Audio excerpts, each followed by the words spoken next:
Hello, my name is Les Brown. This is Mamie Brown's baby boy, and I want to thank you so much for joining us. You know, at this particular time, I want you to, first of all, pat yourself on the back and take the time to thank yourself for becoming involved in a process for looking at your life. If there's ever time that we need to begin to stop and think and assess ourselves, that time is now. When you begin to look at the foreclosure rate that's going on in the country and the foreclosures and the bankruptcies, and in addition to that, the violence and people losing their jobs and the level of uncertainty and fear that people are feeling. And I think there's a level of stress in the air unlike anything we've ever felt before. And so just to take the time to think, to pause, and particularly not only looking at what's going on, but asking yourself the question, how's this affecting me? You know, we want to all become successful, but I've found that there's some success that's toxic success. What I mean is that you don't want to end up going after goals and dreams and neglect yourself. I want you to think about your goals and dreams and things that you want to achieve, and at the top of the list, I want you to put up there your strategy for being here. I just came from the doctor. Let me share something with you. I don't care what goals and dreams that you have. You've got to have your health in order to be here. So at the top of my list, and I'm suggesting you put it at the top of your list, your strategy, your game plan for being here. What are you going to do to take better care of yourself? That's one of the first things I want to ask you about. Because when I look at my life at 64, and I used to think people in their 50s were old, but now that I'm 64, I said, look here, people in their 80s and 90s, they're old people. My goal is to be here not only just to see my grandchildren, but to see my great-grandchildren and my great-great-great-grandchildren. But in order to be here, that's not just lip service, that's a commitment with my time, with my energy, and the choices that I make. So I want you to think about your strategy for being here, and I want you to think about your goal for securing your life in your future. See, as I get older, my goal right now is to become an asset to my children rather than a liability, financially and physically. See, I don't want to be a burden to my children. I don't even know if they like me that well. I love my mother. My goal and dream was to take care of my mother. I did that. I bought her a home. I took care of her until she's 89. But children, they're different today. These are different type of people up in here. You don't know what this generation might do. Now, I know they say, Darren, we love you, but I really, really want to stay in good shape and take care of myself because I don't want to be around the house and my kids saying, look here, who's going to take care of him today? All he's doing is sit around talking to himself, talking about, yes, I can, and yes, I will, talking out of his head. No, I don't want that kind of party for me. My goal and objective is to die young at an old age. So I have a game plan. I don't like to eat vegetables all the time, but now I feel like a silly wabbit. Why? Because I realize at this stage of my life, I've got to eat more vegetables, I've got to get more rest, I've got to drink more juices, and I've got to do all of the things that make the healthy choices that will say to my body, Les, you plan to be here, I see that you're serious, so I'm going to take care of you. I do 160 push-ups every morning nonstop. Why? I couldn't do that at 15 or 20. But at this stage of my life, I've got to do those kinds of things in order to challenge my body, to stretch my body, and to indicate I plan to be here. What's your plan? What's your goal? Because if you don't have a goal for being here is not a given. When I was a kid, we used to go to funerals of old people. I can't tell you how many young people whose funerals I've gone to. I can't tell you how many. And so, and there's something about between 40 and 60. I don't know what it is about that period in time. Between 40 and 60, if you're approaching 40, I can tell you, and you already know, life begins to intensify. Things happen to you, and things happen to people you care about. Between 40 and 60, if you can make it through that period, you can take a deep breath, because most people don't make 60. Most people don't. And why? And I think it's because people just take it for granted that they're going to be here. So I want to share with you some goals and strategies as you think about your goals. I want you to visualize yourself having optimal health. Having your right mind. I used to ask my mama, Mama, every Sunday you stand up in church and other older members of the church say, I want to thank the Lord for waking me up in my right mind this morning. Why do y'all say that all the time? She said, don't worry, son. You live long enough, you'll find out. She was absolutely right. I went in the room the other day to find something. I got in there, and I couldn't remember what I was looking for. I came out, I remembered what I was looking for. I went back in, I found it.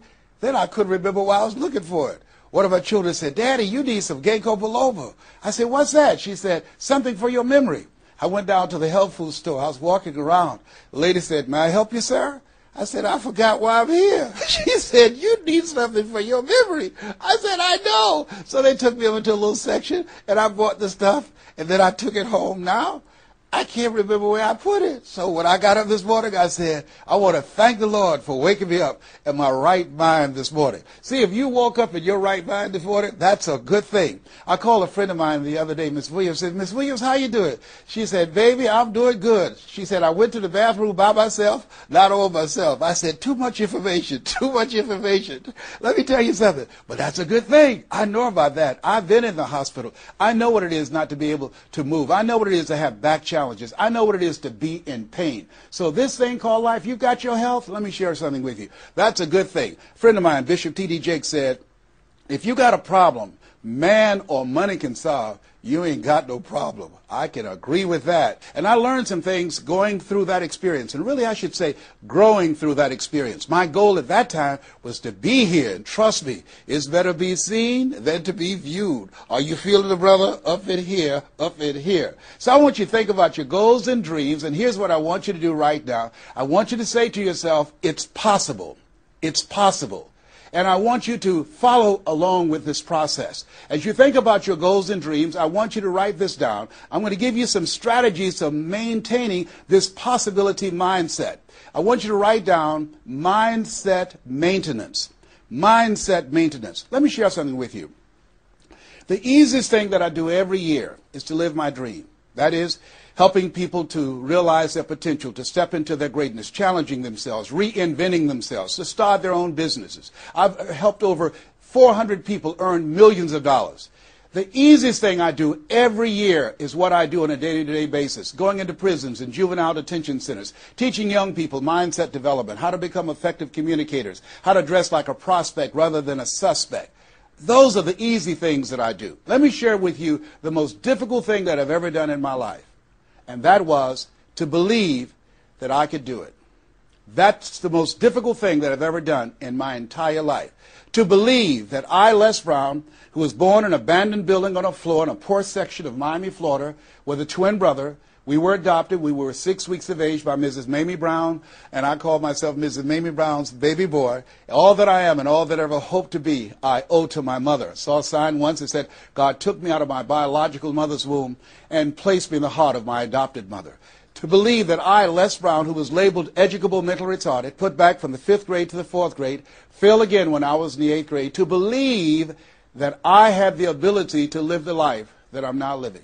No one could have told anybody who knew me, including myself, looking in on us when Mrs. Mamie Brown was raising us in a poor section of Miami, Florida called Liberty City in Overtown, that I would be who I am right now. I didn't even know that. And I want you to think about your goals and dreams, and I want you to expand them. Why? Because it has been said that most people fail in life not because they aim too high and miss. No, most people fail in life because they're just like I was for 14 years. They aim too low and hit. And many never aim at all, not at all. They just go through life surviving. Someone said that many people die at age 25 and don't get buried until they're 65. I was talking to a friend of mine named Rosia, and I said, Rosia, how you doing?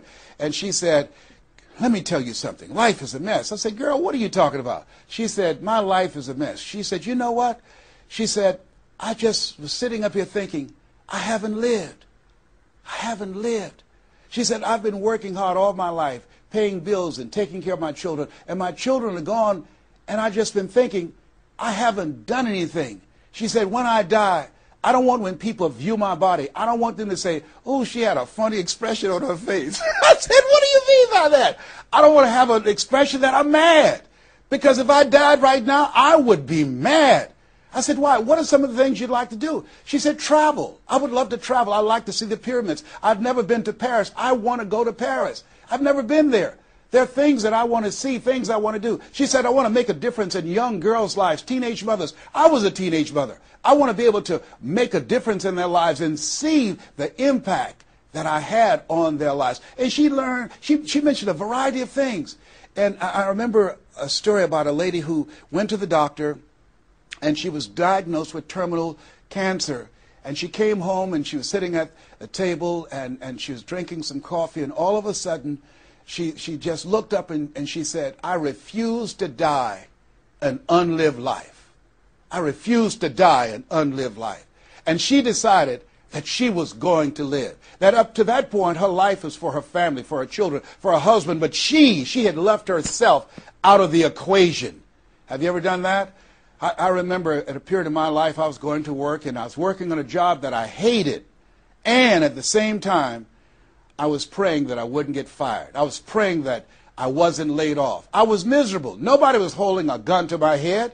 But I showed up every day, and I used a flimsy excuse. Well, I got to pay the bills. I've got a car payment I have to pay. I have a family. I have children. I have a car note, and I have a mortgage note I have to pay. I've got to survive. I was showing up for a paycheck.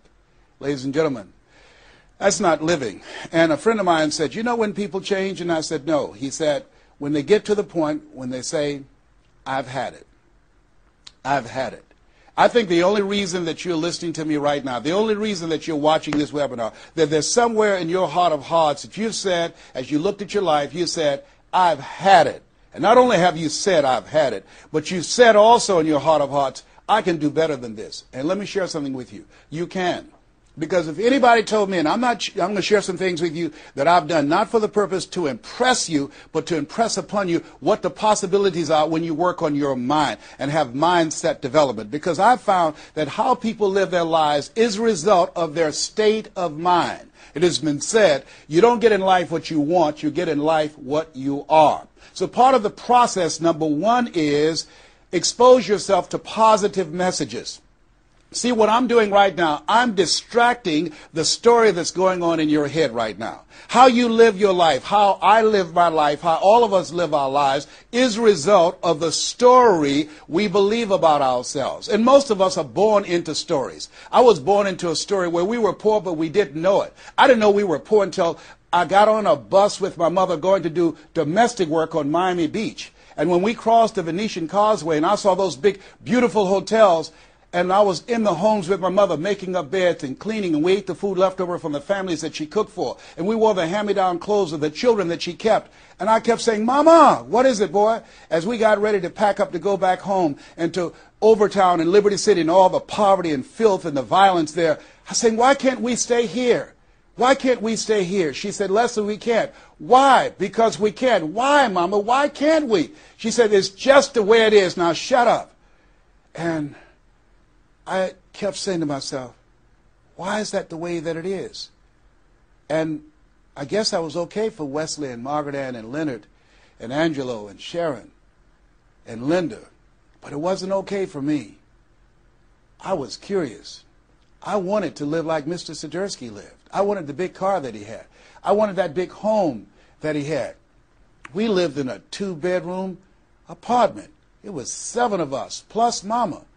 He had a big mansion, just 3 of them, 10,000 square feet. I said, "Mama, what is it, Leslie? One day, I want to buy you something just like this." My brothers and sisters, when we were on the bus going back, they were just engaged in playful things. I was thinking and dreaming. Mama didn't understand why I was thinking like that, because I'd been exposed to positive messages. I had to take care of Mr. Swiderski. I had to shine his shoes and clean his office. And every day when he was listening to motivational messages, I was hearing those things too. Earl Nightingale, we become what we think about. All of us are self-made, but only the successful will admit it. In order to be successful, you must be willing to do the things today others won't do in order to have the things tomorrow others won't have. Your mind is a machine. You must program yourself for success. Wow. When I heard those words, I said, wait a minute. I can program my mind for success. I can program my mind for wealth. You can too. Trust me. I've earned over $55 million in the last 28 years. Anybody told me that I would be doing what I'm doing right now? I spoke recently in Sweden. They paid me 40,000 euro for an hour's speech. I had no idea that this Les Brown that you now see have the ability to do that. I used to work for the Miami Sanitation Department as a garbage collector. I used to be a janitor. I used to do door-to-door sales. I used to work for Sears in Miami on Biscayne Boulevard. I had no idea this Les Brown that you now see had the ability one day to give lectures at Harvard or Yale or Dartmouth University. I had no idea that this Les Brown existed. I don't tell you that to impress you, but to impress upon you. There is more in you. Simba, there's more in you than you have been expressing. All of us have seen Lion King, some great symbols in there. And I say to you, there's more in you right now than's represented in your bank account. There's more in you right now that's being reflected by your life right now. Your life is not a true reflection of your potential. You have greatness within you. You have the ability to do more than you can ever begin to imagine. There's a reason that my favorite book says, as a man thinketh, so is he. And as he continues to think, so he remains. In order for us to begin to break into that level of greatness that we have within ourselves, you have to make a conscious choice every day to expose your mind to positive messages. So I put myself on a regimen. I do this every day, and I suggest that you do it. Write this down. Number one, listen to motivational messages every day. If you have Choosing Your Future, a set of tapes, the CDs that we produce, or Creating Your Greatest Life, I guarantee you, if you do what I'm sharing with you right now, for 6 straight months, every day, your life will never be the same again. I guarantee it 100%. You listen every day for 1 hour to Creating Your Greatest Life, any of those messages, because faith comes by hearing and hearing and hearing. What it will begin to do is interrupt the story in your mind. It will override the story that you believe about yourself. It will distract all the negative thoughts that you have that's holding you back, that held me back for 14 years. When I used to go see the #1 motivational speaker on the planet, Zig Ziglar and Tony Robbins, and my heart said, I can do that. I love to help people. I'm just like my mother. And then my mind would ask how. And I went from my heart to my mind. And my mind would say, Les Brown, you don't have a college education. Les Brown, you've never worked for a major corporation. Les Brown, you were labeled educable mental retarded. They call you DT, the dumb twin. You're not as smart as your brother. Have you ever thought about something you wanted to do and you convinced yourself that you couldn't do it? See, sometimes we need to have some external voices. And so by listening to motivational messages, that began to override the negative thoughts that I had about myself in my mind. And it gave me a new story and empowered me and gave me a vision of myself beyond my circumstances and mental conditioning and started me to writing a new chapter in my life. And so now, money will never be another issue for me. And that was an issue for most of my life because I didn't know what I didn't know and I thought I knew. So one you have to do is that you have to have a mindset development strategy where you are deliberately taking an hour every day listening to a motivational message. Every day. Here's something else.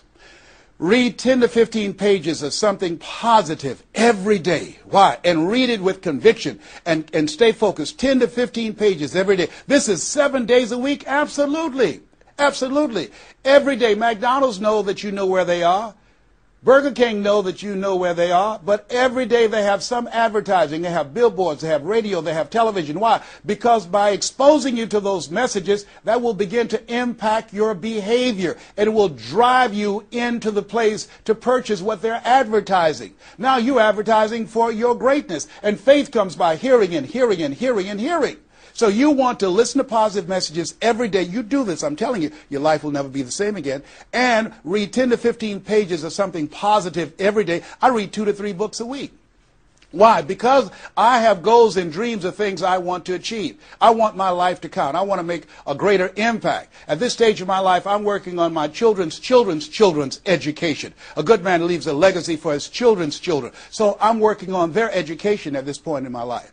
And as I begin to look at myself, in order to achieve more and to do more, I know I have to work more on my mind. And let me give you an example how this works. The most money I've ever earned in an hour and a half, $260,000. That's the most money I've ever earned in an hour and a half. A lot of people work a whole month and don't do that, or 6 months. Then, and this is the next thing I want you to do. I want you to look at your relationships, and I want you to upgrade your relationships. See, MIT did a study, and this study indicated that you earn within $2,000 to $3,000 of your closest friends. Not only did I start reading books every day and listening to positive messages, but I separated myself from my friends who did not have goals and who did not have dreams. Why? Because people rub off on you. It's called a mind virus. You earn within $2,000 to $3,000 of your closest friends. So when you upgrade your relationships, you got to ask yourself the question, who is it that I need to associate with, that I can learn from, that I can grow mentally, emotionally, spiritually, and financially? By aligning myself with another person that I can learn from. And Dr. Dennis Kimbrough said, if you're the smartest one in your group, you need to get a new group. Whoa, think about that. I was the smartest one in my group. And then one person called me who had been admiring me for years and said, Les, I want you to coach me and my trainers on how to tell a story and create value for an audience. And I want to share with you some things. I want to teach you some things, old man. I said, is that right? He said, yes. You always say you're never too old to learn and you're never too young to teach. I want to teach you some things. I said, okay, I'm open to that. Now, let me share this with you. He blew my mind. The most money, as I mentioned to you, I've ever earned, speaking to over 8,000 people in Salt Lake City, Utah, $260,000. I did an event with this individual, just over 500 people, because of what I learned from him, because I upgraded my relationships. I earned over $410,000 in an hour and a half. I was excited, but I was also depressed, because I've been speaking for 28 years. And I started thinking about all the money that I left on the table, all the hotels and plane rides, all of the audiences I spoke to, all of the money that I missed out on because I didn't know that I didn't know, and I thought I knew. I was a big fish in a small pond. I can't tell you, if you don't get anything else, you have to look at your relationships and you've got to ask yourself the question, what is this relationship doing to me? And I mean in every area of your life. When the doctor looked at me and said, you have cancer. Cancer is the most feared word in 7 different languages. One of the first things I had to do, I found out who had cancer at some point in time or was living with cancer and conquered it. I surrounded myself with people who had done what I wanted to do, who were winning at the game.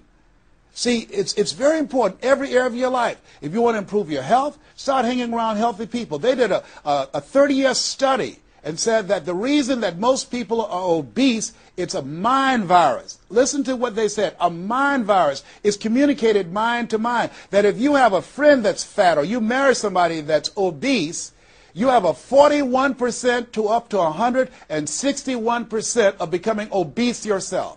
Even if they live in another state. Whoa, why? Because birds of a feather flock together. Never forget, a high school teacher, Mr. Leroy Washington, said, Mr. Brown, if you run around with 9 broke people, I guarantee you, you'll become number 10. Whoa. Think about that. Part of your mindset development, not only listening, not only reading, but you have got to look at your relationships, upgrade your relationships, and continue to evaluate them and make sure they're an asset to you and not a liability. My son John Leslie is a motivational speaker. He has a saying, who should you count on and who should you count out? See, there's some relationships that can start out real positive, and then sometimes we outgrow people. Has that ever happened to you? Have you ever outgrown someone? Somebody you used to be close to, used to be your bosom buddy, and then you haven't been together for a time, and then when you get together, you have absolutely nothing in common. Sometimes that happens with family members. My twin brother, it's a strained conversation because he's talking about, Les, did you hear who died? No, I don't get up reading the obituary column. I'm glad my name is not there. Hello, I don't care. I'm focusing on living. Our conversations are so different. Isn't it interesting how you could be raised in the same family, same circumstances, by the same parents and end up dramatically different? It's called life. Here's the other thing that's very important. Write down the goals that you want to achieve. Write them down. Put them on a 3x5 card. And I want you to use a King James Version Bible and Matthew 7:7. Ask and it shall be given. Seek and ye shall find. Knock and it shall be open unto you. I want you to write that on one side of the card. On the flip side of the card, I want you to write down one major goal that you want to achieve. And you want to read that 3 times a day. 3 times a day. What are you doing? You're hypnotizing yourself. And you're dehypnotizing yourself. What you're doing is you are dispelling the myths and all of the spells that you're living under. I think that a poverty mindset is a spell. I think that people go so far, and because they're mesmerized by life, they unconsciously stop. And you have to break that spell by constant attention. So on one side you read your goal, that one major goal, 3 times a day. Then the flip side, you flip that scripture over. Ask and it shall be given. Seek and ye shall find. Knock and it shall be given unto you. As you read that every day, 3 times a day, I can tell you, amazing things, breakthroughs will happen for you. Now, we're going to take a break right now, and I want you to take the time to think about this one thing. What is it that you're going to do differently? Because in order to do something you've never done, you've got to become someone you've never been. You've got to be willing to give up who you have been to give birth to who you can become. I want you to take the time and write down one radical change that you're going to make about you, and you know if you do that, your life will never be the same again. This is Mrs. Mamie Brown's baby boy, Les Brown. We're going to take a break right now, and we'll be right back.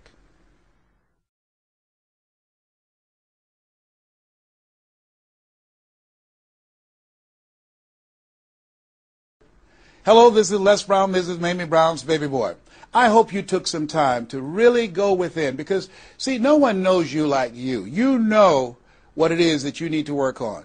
I mean, one of my main issues that I had to dramatically change about myself was I had to develop courage. I used to go see people do things. I saw speakers on stage. My heart would say, I can do that. But I didn't have the courage to stand up for myself. For 14 years, I procrastinated. For 14 years, I kept myself as a spectator sitting on the sidelines. And then I saw a speaker, and he was so boring, the room was as quiet as a graveyard between funerals. And I said, whoa, if he can do it, I know I can do it. And because I saw what he did, and his brother-in-law was sitting next to me, and he said, you ought to be that boring and earn the kind of money he earned. I said, how much did they pay him? He said, $5,000. I said, $5,000? He's only been talking for about 45 minutes or an hour. He says, that's how much they make. Now, I wasn't earning $5,000 a month. I said, wait a minute. If he can do that, I know I can do that. Have you ever done that before? He gave me courage. And so at that moment, now that was a decision. I didn't have to have his example of somebody that was less talented than I was to give me the courage. I should have had the courage to stand up myself, to believe in my own stuff. But the truth of the matter is, I didn't. And I can't unscramble those eggs. I cannot pull those years back. I cannot recapture those 14 years. Maybe, that's my favorite book says, forgetting those things which are behind, reaching forth unto those things which are before. And press toward the call of your higher calling. Press toward that mark of your higher calling. And that's what I do. That's what I do every day. I have to continue to work up the courage. I remember going in to do a presentation before a group of educators. I was the only one there without a college degree. And I had to talk to myself. I went into the bathroom and I said, Les Brown, let me tell you something. What do you care about the fact they have MBAs and PhDs? That only means pile high and deep to you, and not any disrespect for credentials. They're very important. But I had to get myself together. Hey, look here, you can't go in there worrying about what they have. Just bring what you have. You got 7 children you got to take care of. You got a mother you have to take care of. And you have something to say. You have some talent. You have some abilities. You've got to believe in yourself. You've got to stand up. You can't punk out now. You can't fold now. See, sometimes you have to talk to yourself. It might be the most intelligent conversation you will ever have, talking to yourself. So that radical change, it doesn't happen overnight. You can make the decision, but you've got to stay on top of yourself every day to come from and live your life from a place of power, courage, and faith, as opposed to being a volunteer victim, as most people are, volunteer victims. Here's something else. Get an accountability partner. Get someone that's like you, a like-minded, like-hearted person, that you have similar goals and dreams, and you hold each other accountable, and you talk with each other on a regular basis. And if you can, join a mastermind group of other supportive mindsets of individuals who are working to improve themselves, who are stretching and challenging themselves. And here's something else, a worthwhile investment. Find yourself a coach. Find someone in your industry, find someone in your area of interest that you can invest in yourself and have an accountability coach. I have a coach. I spend over $100,000 a year on my personal growth and development on my coach. Why, Les? You're Les Brown. You were selected one of the top 5 speakers in the world. You got the Heise Award from Toastmasters International and the National Speakers Association. You're one of the highest paid speakers in the world. Why would you need a coach? If you ever watch Tiger Woods, who everybody would say arguably one of the greatest golfers on the planet today, whenever he swings, you will see him look at the ball, and then he'll look to the right to look at his coach. If Tiger Woods needs a coach, what do you need? What do I need? Here's something I can tell you that I know. You can't see the picture when you're in the frame. You can't see the picture when you're in the frame. Most people fail because they don't know that they don't know, and they think they know. Einstein said, the thinking that has brought me this far has created some problems that this thinking can't solve. See, what got you where you are right now? Your best thinking has produced the level of money that you have, your level of accomplishment, the growth of your business, or the lack of. Your best thinking has produced that. Own that. Face that and get some help. One of the things I teach, ask for help. Not because you're weak, but because you want to remain strong. And ask for help. And don't stop until you get it. And so take the time and find someone that can coach you. Find someone that will have the courage to tell you what you need to hear and not what you want to hear. And that's what I have. And Mike Williams, who's been my coach for the past 38 years, and I shudder to think what would have happened to me. I used to be a disc jockey, Les Brown, the man about town, LB, Triple P. There were none before me, there will be none after me. Therefore, that makes me the one and only. Young and single, love to mingle, certified, bona fide, duly qualified to bring you satisfaction and a whole lot of action. I was bad, baby. Yes, I was. And this guy said, Les, you're more than a disc jockey. What are you talking about? Man, if you can entertain people and don't see them, if you can reach people, Les, through this microphone and you can't see them, what can you do if you could see them? If you can entertain them, you can educate them. You can empower them. If you can be Les Brown, the man about town, and you can swim to the bottom of the deepest ocean or climb to the mountain, the top of the highest mountain, no matter where you go, they'll be talking about me, LB, Triple P. If you can come up with all of that kind of gobbly-gob garbage, what could you do if you sat down and you started thinking and doing editorials about things that's maintaining our detriment? What could you do to inspire people to register to vote? What could you do to begin to impact public policy? You've got to get a larger vision of yourself. I said, Mike, I never thought about myself in that way.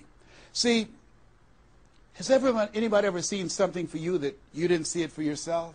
I didn't see that for myself. Maybe that's why my favorite book says, eye is not seen, ear has not heard, nor has entered the heart of mankind what God has in store for you. Because of what he saw in me, he inspired me. He gave me a vision of myself beyond my circumstances, beyond my mental conditioning, and beyond the job where I was, because I thought I was just a disc jockey. I love that. I master a microphone. You drop me in any city, I can master a microphone. I can turn a city upside down with a microphone. But I had more in me than I was expressing, and I did not know it. And because of his encouragement, I became a community activist. Because of his encouragement, I started doing a talk show called Voice of the People. Because of his encouragement, when I got out of radio, I ran for the Ohio legislature, and I was elected. And because of his encouragement, I passed 14 bills my first term. Because of his encouragement, I was elected 3 times and became the chairman of the Human Resource Committee. Because of his encouragement, I became a public speaker. Because of his encouragement, I became an author. Because of his encouragement, I did a show for King World called The Les Brown Show, and they paid me $5 million, $2 million not to speak. Because of his encouragement, I produced specials for PBS, public television. They said, you couldn't do that. You don't have a college education. It's educational television. Because of his encouragement, I did so many things I had absolutely no idea that I could do.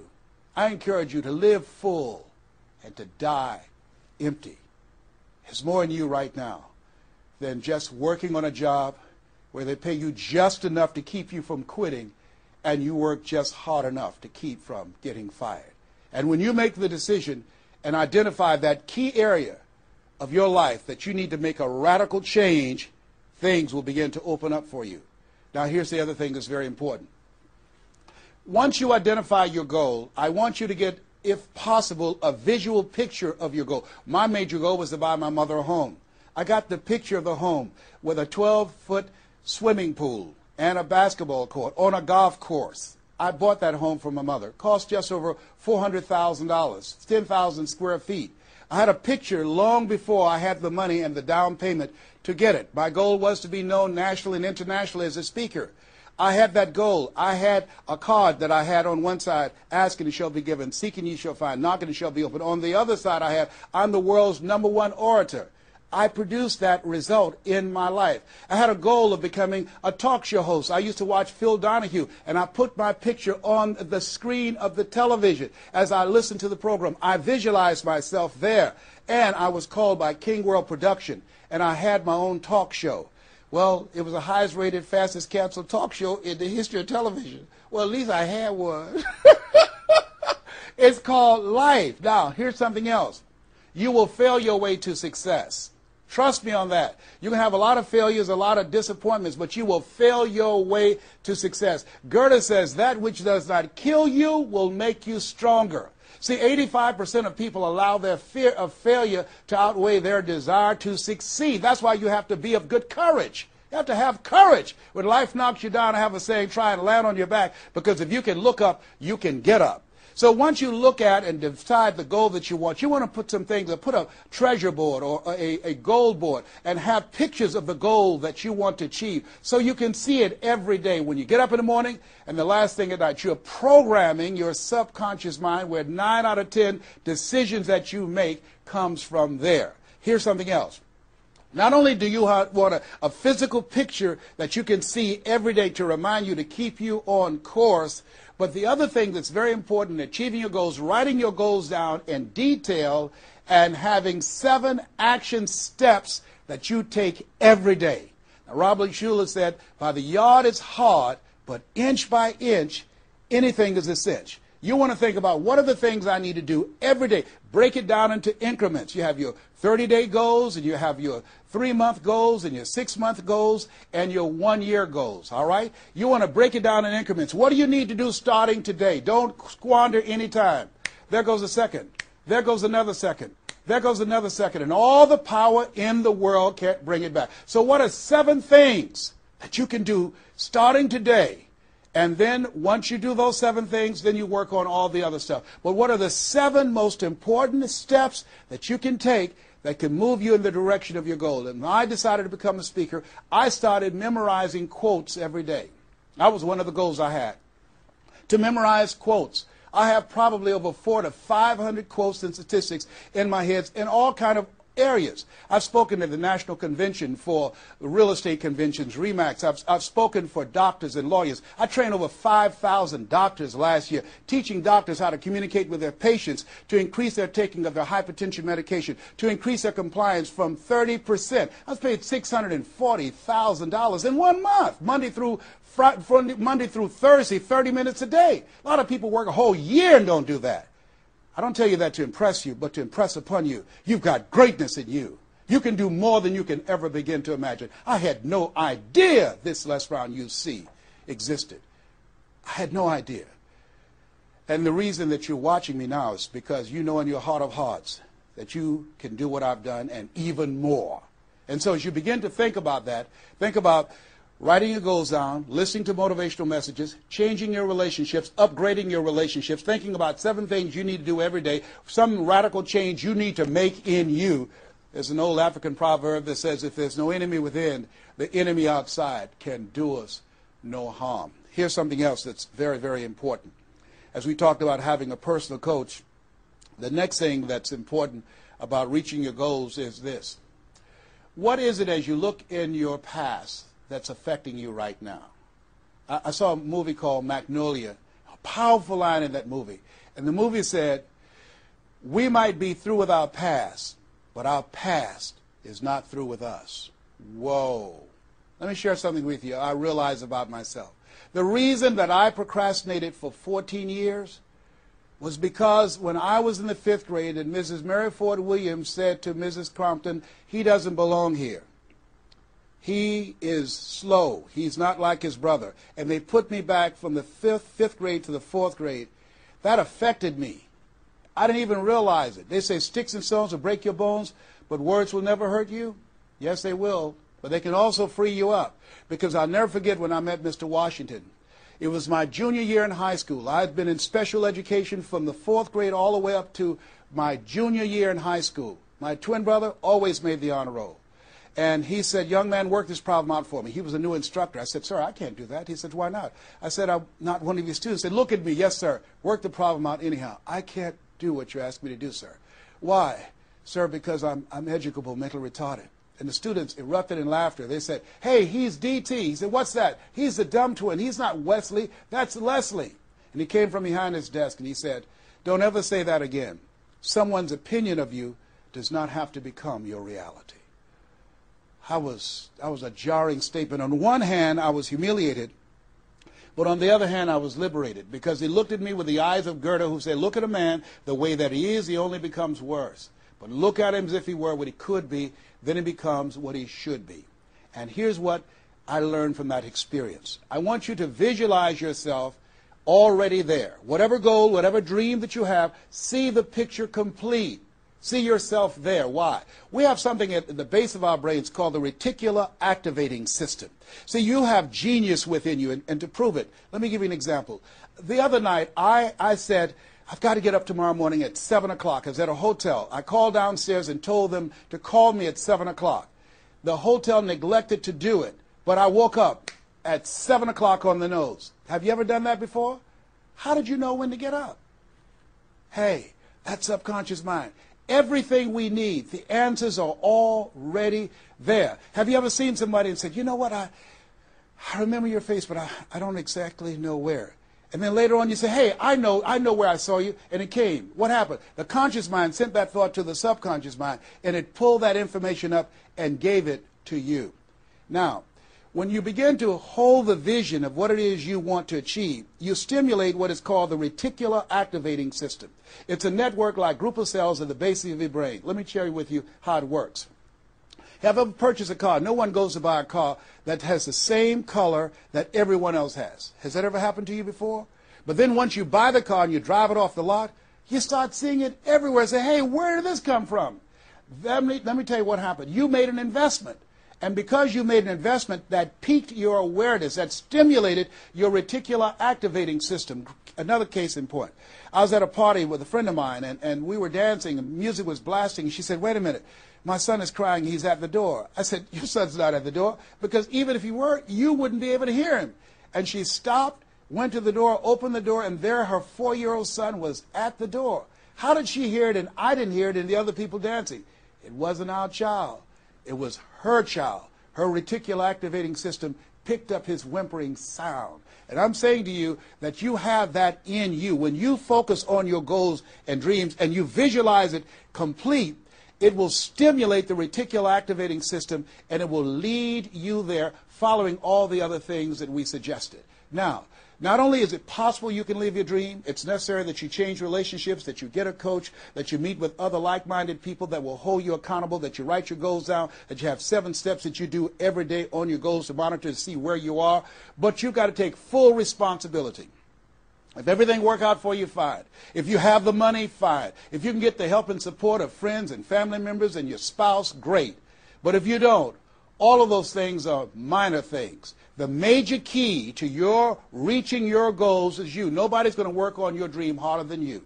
Trust me on that one. You've got to take responsibility to make it happen. If it happens when you come out the gate, fine. But if you fail, so what? Come back again and again and again and again. If it's something that you love, if it's your passion, until you do it. George Bernard Shaw said, the people that make it in this life. They look around for the circumstances that they want, and if they can't find them, they create them. Here's something else. It's hard. When I bought the first home for my mother, and I didn't do a title search, and a guy sued me, and I had to move out from the big, beautiful home I bought her to a roach-infested home I moved her out of. And the neighbors came out and said, "Mamie, y'all back?" "Yes, what happened?" "My boy lost a house. He didn't do a title search. And we had to get out. They foreclosed on the house. He didn't have the $50,000 to pay the guy who put a lien on the property." It was devastating. But let me tell you something. It was worth it. Because I came back. 90 days later, I got a bigger and better house. 90 days later, I stayed focused on the goal. And that's the thing that you want to do. Stay focused on your goal. Keep the main thing the main thing. You're going to have distractions. That's a part of the process. It's not there to stop you. It's only there to challenge you. You want to grow through it. You know, I think it was Robert Schuller who said, "Tough times never last, but tough people do." Keep the main thing the main thing. You going through hell? Don't stop. Keep moving. Keep on moving. Don't stop to talk about it. Keep moving. That's the name of the game. Keep on swinging. One of my favorite movies is Cool Hand Luke and Paul Newman. I don't know if you've ever seen the movie, but there's a scene where Cool Hand Luke is fighting a guy, big dude, just kept knocking him down. Bam! That kept on knocking him down. Cool Hand would get up, he'd knock him down. Bam! And pretty soon the guys was feeling sorry, say, "Stay down, Cool Hand, stay down." Cool Hand Luke would get back up again. Guy would knock him down. Bam! The guy would say, "Stay down, man, stay down." Cool Hand would get back up again. The guy would knock him down. Bam! And after a while, the guy got tired of knocking Cool Hand down. And Cool Hand stood up. Everybody had walked away, and he was still swinging in the wind. Swinging. Nobody was there but him. That's who I am. Cool Hand Luke. That's who you want to be. Cool Hand Luke. You keep on swinging, and the universe will yield to you. It will dispatch angels to come rescue you and say, "Back off. Give him what he wants. Give her what she wants. Let's go find a wimp today." That's the way life is. It's hard, but it's worth it. What will make it worth it for you? Nietzsche said, if you know the why for living, you can endure almost anyhow. I want you to take the time and write down 12 reasons on why you won't fail. Because when the tough times come, and they're going to come, when life hits you on the blind side, and that's going to happen, your children start going crazy, or someone you thought you'd be married to for the rest of your life, like I went through, and they decide they want a divorce, called life. What is it that can keep you going? Your reasons will be your rod and staff to comfort you, to take you through that process. I can tell you it's possible. You can live your dreams. It's necessary that you surround yourself with people you can learn from and grow from, that you write your goals out, you work on them every day, that you have a made-up mind, I'm going to make it. It's necessary that you constantly work on yourself, reading positive material, listening to positive material, going to seminars and workshops, investing in yourself, getting a coach. And it's you. You've got to take personal responsibility to make it happen. Don't see yourself as a victim. And it's hard. It's hard. Changing your life is hard. Getting up, working when you're in pain is hard. It's hard. It's hard.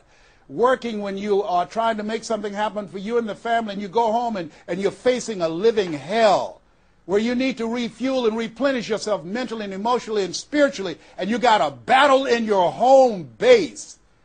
It's hard to keep your spirit up. It's hard. And people don't see the vision. They don't believe in you. They say, "Oh, you can count on me," and they're not there. They just lied. They're only there when they need you. It's hard. I can tell you, it's worth it. The sacrifice that you have to make, I can tell you from my experience, it's worth it. So take the time to write down, what are those 12 reasons of why you won't give up? What is it that will make it worth it for you? And once you find that, you will create some momentum in your life, and then it's done. It's done. Stick a fork in it. It's done. Here's something I want you to keep in mind. Life is a fight for territory. It's a fight for territory. And once you stop fighting for what you want, what you don't want will automatically take over. I want you to read that. I want you to memorize that. I want you to put it someplace where you can see it. I want you to keep that in mind. Life is a fight for territory. And once you stop fighting for what you want, what you don't want will automatically take over. Once you stop fighting for financial freedom, I am cancer-free, I'm debt-free, and I'm drama-free. I have the faith to call forth those things that be not as though they were. I'm fighting for my peace of mind. I'm fighting for my freedom. I'm fighting for my children's children's children. I'm fighting to create a brighter tomorrow. I'm fighting to make a difference in life. I'm fighting to make my print, to leave my mark.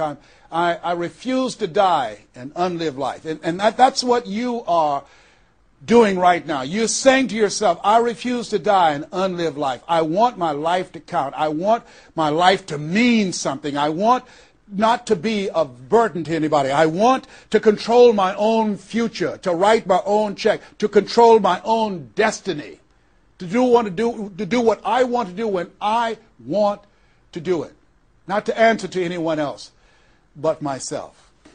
You have it like that. The only reason you're watching me is because we're cut from the same cloth. We're branches of the same tree. The only reason you take the time to invest in your time, your money, and your energy to just stay here and focus right now, because you feel me in your heart. Where your heart is, there your treasure is also. As a man thinketh in his heart, so is he. And I say to you, keep in mind what I said. Life is a fight for territory. And once you stop fighting for what you want, what you don't want will automatically take over. Jim Rohn said something I love. He said, when the end comes for you, let it find you conquering a new mountain, not sliding down an old one. No. Life is too short and unpredictable, as Helen Keller would say. Eat the dessert first. Don't let it find you sliding down the same mountain. I don't know what your goals are. I don't know what your dreams are. Here's what I know about you. You have greatness within you. Here's what I know about you, and I don't even know you, but based upon my own experience, you were chosen on purpose for a purpose. 1 out of 400 million sperm. You have greatness within you, but greatness is a choice. It's not your destiny. It's a choice that you have to make every day. Choose ye this day whom ye shall serve. The mediocre part of yourself or the greatness that you were chosen for. This has been Mrs. Mamie Brown's Baby Boy. I hope you've gotten some value out of this.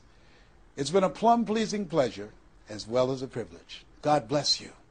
God bless your dream. And God bless the greatness that is in you. The world needs you, and we need you now. And so it is.